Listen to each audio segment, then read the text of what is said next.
ரிஷபராசிக்காரர்களே, bell போட்டு, கஷ்டப்பட்டு பாய் கிட்ட சண்டை போட்டு பீஸ் வாங்கிட்டு வந்தாலும், கால் தடுக்கி காவால உழுந்த பிரியாணி மாரி தான் உங்க வாழ்க்கை. கைக்கு எட்டுனது வாய்க்கு எட்டாது. என்ன அது வரமாட்டேங்குது. டேய், டேய், டேய், டேய், கொஞ்சம் வாயில ஊட்டி விடுங்கப்பா. டேய், ஐயா, ஐயா, டேய், வாய் ஊறுதா டேய். நீங்க இந்த வருஷம் சக்கரமா சுத்தி உழைக்கணும்னு நெனைச்சாலும், சுக்கிரன் உக்கிரத்துல இருக்கிறதுனால உங்க வாழ்க்கை கொஞ்சம் வக்கரமா தான் போகும்.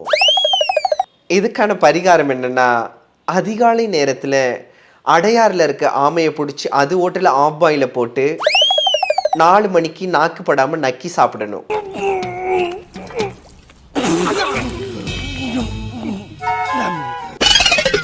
இதையே தொடர்ந்து நீங்க மாசத்துல 4 முறை பண்ணிட்டு வந்தீங்கன்னா, உங்க வாழ்க்கை மாறக்கூடிய வாய்ப்புகள் அதிகமா இருக்கு. நீங்க பார்க்க வேண்டிய வீடியோ விஜே இன்ஸ்டா தமிழ்.